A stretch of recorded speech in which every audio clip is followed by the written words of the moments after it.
Good day everyone, this is Jomar TV for another video, and today pag-uusapan naman natin ngayon kung paano tayo magsulat ng equation ng circle into forms. So without further ado, let's get started.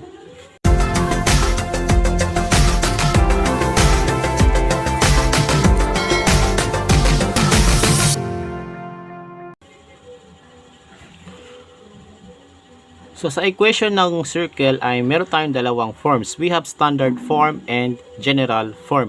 Sa standard form, also known as a center radius form, ito po yung equation ng circle. X minus h quantity squared plus y minus k quantity squared is equal to r squared. Bale, yung h at saka k, ayan yung coordinates ng center. Diba? Tapos yung r naman po is yung radius ng circle. So bali ito po yung na-discuss natin sa previous video. Panoorin nyo na lang, no, para mas matuto pa, no. Okay, and then another form ng equation ng circle ay yung tinatawag na general form. So we have x squared plus y squared is equal to cx plus dy plus a is equal to 0. So ito po yung tinatawag na general form of the equation ng circle. So tandaan po natin, yung standard form ay ito po, tapos yung general form ay ito. Okay? And sa video na ito ay i-discuss natin kung paano tayo mag-rewrite or i-transform yung equation in standard form to general form. Okay? So magbibigay tayo ng ilang examples. Okay, so rewrite or transform the equation of circle in general form. So ito po yung equation of circle in standard or center radius form. So i-rewrite or ita-transform natin itong equation na ito into general form. So paano natin gagawin? Consider natin yung equation na x plus 3 quantity squared plus y minus 1 quantity squared is equal to 4. So, isusulat natin in general form. Ano po? So, paano natin gagawin dyan? So, umpisa tayo sa x plus 3 quantity squared. Pwede mo namang gawin yung FOIL method like x plus 3 multiplied by x plus 3. Pero mas maganda is matandaan po natin yung special products like this one. So, this is the square of a binomial. So, i-recall po natin. A plus b quantity squared is equal to bale, yung first term is yung square nito, erase mo lang siya sa 2, so a squared, plus, copy the sign, okay, kung ano po yung sign dito, ganun din yung sign dito. Tapos, sa second term or sa middle term, twice the product of these two, so a times b, then imumultiply natin sa 2, okay, so a times b is ab, times 2 is 2ab, and then laging positive po dito, and then yung last term ay yung square ng b, which is b squared. So, ganyan po yung pattern in getting the square of a binomial. Okay? So, i-apply natin ito for these two things. Okay? To start with x plus 3 quantity squared. So, una, a squared, diba? So, square natin yung first term, we have x squared. Then, plus, gayahin natin, twice the product, no? So, imumultiply natin to and then times 2. So, x times 3 is 3x times 2 equals 6x. Then, laging plus yan dito. Tapos, yung last term is yung square nito. So, 3 squared is 9. Okay? So, we have x squared plus 6x plus 9. Okay? And then, plus, no? Plus, y minus 1 quantity squared. So, i-apply natin to once again. Ano po? So, y raised to the second power, no? Yan yung first term. So, y squared. And since minus siya, so gayahin natin. So, minus. Then, twice the product of this, no? Ito po yun. Twice the product. So, y times 1 is y. Then, multiplied by 2 equals to y. Then, followed by plus. And then, square ng last term. Okay? So, 1 squared is equal to 1. Okay? Ayan po, expanded na po sila, no? Equals 4. Ayan. And then, ang susunod nating step after natin i-expand is pagsamahin natin tong ito, i-arrange natin yung term so that magkakasama yung x squared tsaka y squared, 'di ba? Like this one. So x squared plus y squared, 'di ba? Quadratic terms, 'di ba? Tapos yung linear terms naman is 6x, okay? 6x at saka negative 2y. Then para sa constant terms naman, so we have 9, 1 at saka 4. So plus 9, positive positive 9, then plus 1. Then ilipat natin si 4 sa kabilang side. So magiging negative 4 na siya. Okay? Then equal mo siya sa 0. Okay? Ayan po. And then finally, pagsamahin natin itong tatlong ito. So 9 plus 1 equals 10, minus 4 equals 6. So therefore, yung equation ng circle in general form is x squared plus y squared plus 6x minus 2y plus 6 equals 0. So this is the answer. Okay? Ito po yung equation in general form. Next, number 2, we have x minus 1 quantity squared plus y squared is equal to 16. So, alalahanin po natin yung pattern in squaring a binomial. So, ito po yung pattern po. A plus b quantity squared is equal to a squared plus 2ab plus b squared. Okay? So, let's start expanding this one. So, x minus 1 quantity squared. No? So, follow this pattern. So, yung first term is square of the first term, which is x. So, x raised to the second power or x squared. So, x squared na yan. Okay? Then, gayahin natin yung sign, which is minus. Diba? Tapos, for the middle term or the second term, twice the product of these two. So, x times 1 is equal to x. Then, multiplied by 2, that is 2x. And then, para naman sa last term, so, plus, okay? Para naman sa last term, square ng last term, which is yung 1, diba? So, 1 squared is 1. Ayan po, okay? And then, plus y squared. We just copy kasi wala naman tayong i-expand dito. Then, equals 16. Ayan. And then, pagkatapos i-expand is, i-rearrange natin yung term so that mauna muna si x squared followed by y squared. So, plus y squared. Then, minus 2x. No? Sumunod naman to, yung linear term, negative 2x. Then, yung constant term na 1, no? Plus 1. And then, ilipat natin si constant term na 16 sa kabilang side. So, magiging negative 16 na siya. Okay? Then, equals 0. Ayan. And then, saka natin pagsamahin to. So, 1 minus 16, that is equal to negative 15. Okay? So, that we have x squared plus y squared minus 2x, then minus 15 equals 0. So, ito po yung sagot. No? So, this is the equation in general form. Ayan. Next, number 3, we have x plus 5 quantity squared plus y minus 6 quantity squared equals 12. So, first i-expand muna natin tong dalawang ito. Okay? So, for x plus 5 quantity squared, so, una, square nito, no? So, x squared, no? X squared na agad yan, no? Then, plus, gayahin natin to, no? Next is, twice the product, no? So, x times 5, that is equal to 5x. Then, times 2 is equal to 10x. Ayan. 10x, twice the product eh. Then, plus, tapos, we have 5 squared here. Bale, square ng last term. So, 5 squared is 25. Okay? Ayan po. And then, plus, i-expand naman natin to, no? Y minus 6 quantity squared. So, again, apply this one. So, umpisa tayo dito. Square nito. So, y squared. Okay? Para sa first term. And then, followed by minus. Okay? Kasi minus to, no? And then, pangalawa, twice the product nito. So, y times 6 is 6y. Then, times 2 equals 12. Okay? That is 12y. No? 12y. Tapos, followed by plus, laging plus yan sa dulo. Tapos, square naman ng last term. So, 6 squared or 6 times 6, that's 36. Okay? And then, equals 12. Ayan po. So, ayun na po. Pag naka-expand na siya, so, i-rearrange naman natin ngayon yung terms. So, mauna muna si x squared, followed by y squared. So, plus y squared. No?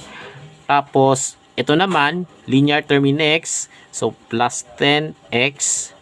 Then, followed by this one, linear term in y. So, minus 12y. Tapos, sumunod naman is yung constant terms. So, plus 25. Ito po. Plus 36. And then, ilipat natin si 12 sa kabilang side. Minus 12. Ayan. Magiging minus 12 na siya. Equals 0. Ayan. And then, saka natin pagsamahin tong tatlong ito. Okay, so 25 plus 36 equals 61. Tama? 61 minus 12 is 49. So, that's positive 49. Ano po? So, our equation in general form is x squared plus y squared plus 10x minus 12y plus 49 equals 0. So, this is the answer. And then for number 4, meron na tayong fraction. Ano po? So, kailangan masanay na tayo dito sa may fractions. Ano po? So, x minus 1 half quantity squared plus y plus 3 over 2 quantity squared is equal to 9. Okay? So, first, i-expand natin tong dalawa. No? So, for this one, x minus 1 half quantity squared, no? So, yung una ay x squared. Okay? Square nito. No? So, x squared. Then, gayahin natin yung sign which is minus. Ayan. And then, for this one, twice the product, no?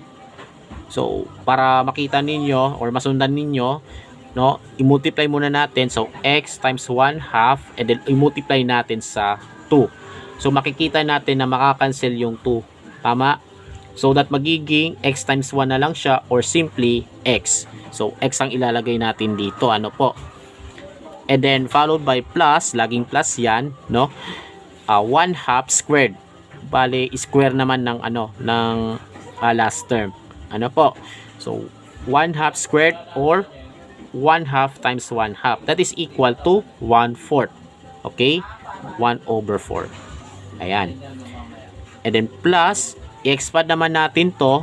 So, una, y squared muna. No? Y squared. Then, gayahin. Plus, twice the product. Y times 3 over 2. And then times 2. Okay? So, y times 3 over 2, then times 2. So, again, makakancel yung 2. Magiging y times 3 na lang or 3y. Okay? So, ilagay natin yung 3y dito. No? And then, plus. Laging plus yan. Ito naman ngayon. So, 3 over 2 squared. Okay? 3 over 2 squared. Bali, 3 over 2 times 3 over 2 is equal to 9 over 4. Kasi 3 times 3 equals 9 and 2 times 2 equals 4. So, 9 over 4 na siya. Okay? Then, equals 9. Okay? Ayan po. And then, since na-expand na, i-rearrange natin yung terms. So, mauna muna si x squared followed by y squared. So, plus y squared. No? Tapos, unahin natin to negative x, linear in x, tapos linear naman in y. So, plus 3y. Ayan po. And then, followed by the constant terms, we have plus 1/4 plus 9 over 4. And then, ilipat natin si 9 sa kabilang side. So, magiging negative 9 na siya. Okay?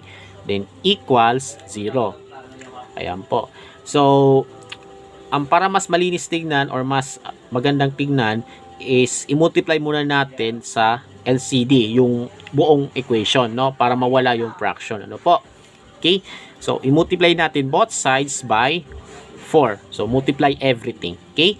So, this will become 4x squared plus 4y squared. Diba? Minus 4 times negative x is negative 4x.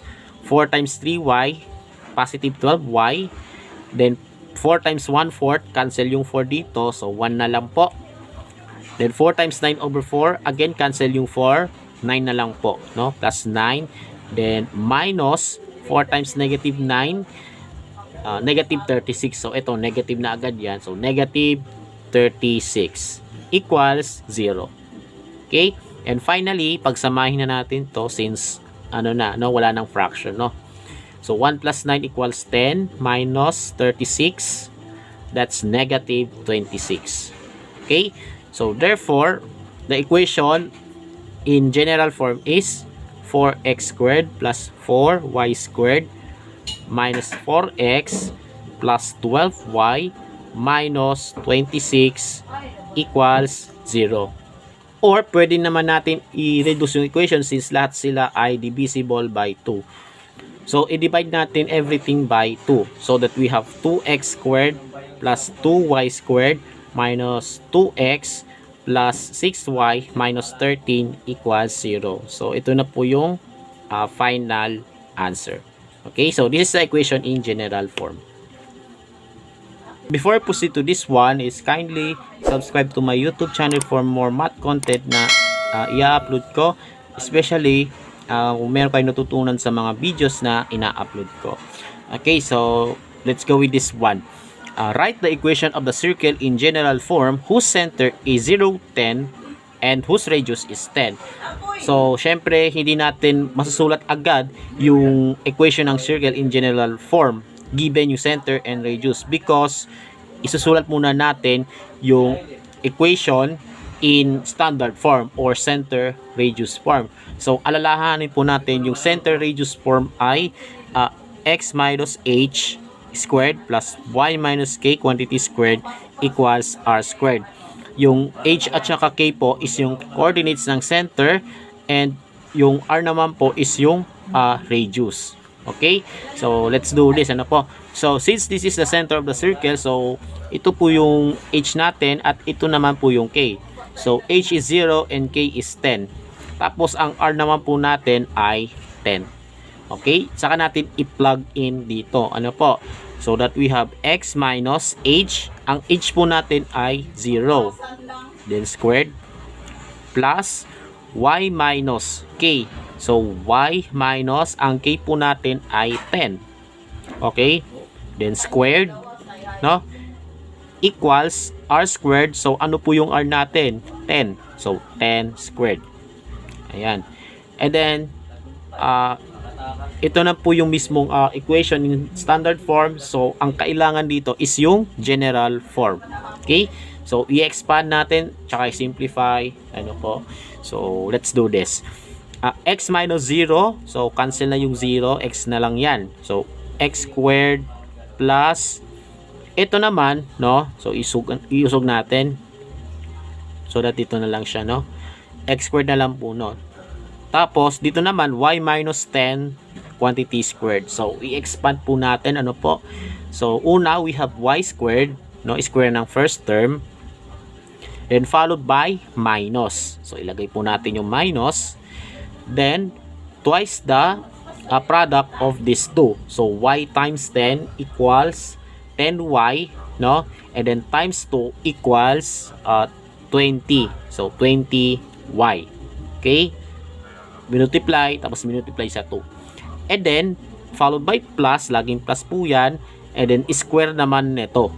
Okay? So, 10 squared or 10 times 10, that is equal to 100. Okay? Equals 10 squared. So, again, 100. Kasi 10 times 10 is 100. No? Okay? Ayusin natin. Next naman po is i-rearrange natin yung terms dito. So, mauna muna si x squared followed by y squared. No? Then, minus linear in x. Mukhang wala naman, no? Tapos, linear in y. So, negative 20y. Okay? Negative 20y. And then, followed by the constant terms, we have positive 100. Ito po yun. And then, ilipat natin si 100, yung isa pang 100 sa kabilang side. So, that we have negative 100. Okay? Then, equals 0. And dahil additive inverses sila, positive 100 tsaka negative 100, pag pinagsama mong dalawa, magiging 0 na siya. So, tendency, makakancel. Okay, mawawala silang dalawa. So, therefore, ang natira na lang ay x squared plus y squared minus 20y then equals 0. So, ibig sabihin, ito po yung equation ng circle in general form. Bale, ang center ay 0, 10 at yung radius ay 10. Okay, so this is the answer. Okay, so let's proceed to the last one. Write the equation of a circle in general form whose center is negative 5, negative 3, and whose radius is 2 square root of 3. Okay, so isulat muna natin yung equation in standard form or center radius. That's the same thing. Okay, so again, we have x minus h squared plus y minus k squared is equal to r squared. Okay, yan po yung standard form. Now, yung center po natin ay negative 5, negative 3. So, ito po yung magiging h natin. Tapos, ito yung magiging k. Alright? H is negative 5 and k is negative 3. Tapos, yung r po natin ay 2 square root of 3. Okay? Ayan po. And then, saka natin i-plug in tong tatlo dito. Ano po? So, we have x minus h. Ang h po natin ay negative 5. So, make sure na maglalagay tayo ng ng parenthesis around the negative number. Ayan. Then, squared, like this one. Okay? Plus y minus k. Ang k po natin ay negative 3. So, parenthesis, negative 3. Ayan. Then, squared. Okay? Equals 2 square root of 3. So, parenthesis, 2 square root of 3 kasi nakaano yan, dapat nakagrupo yan. Ano po? Yan, squared. And then, isimplify natin. Ano po? So, magiging x plus 5 squared plus y plus 3 quantity squared is equal to mapansin natin, naging positive. It's because dalawa yung negative. Kaya naging positive. Okay? Dito naman, kunin natin yung square ng 2 times the square root of 3. So, i-distribute natin yung exponent na 2 dito, tsaka dito. No? So, 2 squared, that's 4. Then, times, square root of 3 squared, makakancel yung square root. No? So, 3 na lang po. So, that we have 4 times 3 or 12. Ayan, 12 na siya. Okay? Ayan po. So, this is the equation in standard form, pero dapat gawin natin general form kasi yan ang hinihingi, no? So gawin natin yung steps na ginawa natin before. So i-expand natin to, x plus 5 quantity squared. So we have x squared, then plus, no, x squared na yan, twice the product, no, x times 5, then times 2. So x times 5 times 2, that is equal to 10x. Then plus square nito naman ito, so 5 squared, that is equal to 25. Okay, yan po yung expanded form niya. Then plus, expand naman natin to, y plus 3 quantity squared. So una, y squared, then plus twice the product, so y times 3 times 2, that is equal to 6y. Then plus 3 squared naman po, so 3 squared equals 9. Okay? Then equals 12. Okay, so naka-expand na. And then ang gagawin natin next is i-rearrange natin yung terms. Okay? So x squared plus y squared, ito muna mauna, followed by the linear terms, no? Positive 10x, then positive 6y. Okay? And then followed by the constant terms. So plus 25 plus 2 plus 9, no? So plus 25 plus 9, and then ilipat natin si 12 sa kabilang side. So minus 12, no? Equals 0. Okay? Ayan po. And then finally, pagsamahin natin tong tatlo, so 25 plus 9 equals 34, minus 12 equals 22. Okay? So that the equation of this circle in general form is x squared plus y squared plus 10x plus 6y plus 22 equals 0. So this is the final answer. So, ang ginawa natin kanina is nagre-write tayo ng equation ng circle in general form. So, paano naman natin i-transform yung equation in general form sa standard form? So, yun po ang i-discuss natin sa susunod na video. Alright, so that's all for today about this topic, and I hope you have learned something. Okay, so don't forget to subscribe to my YouTube channel and follow me also on my TikTok account. Stay safe, God bless, and as always, have a great day to all.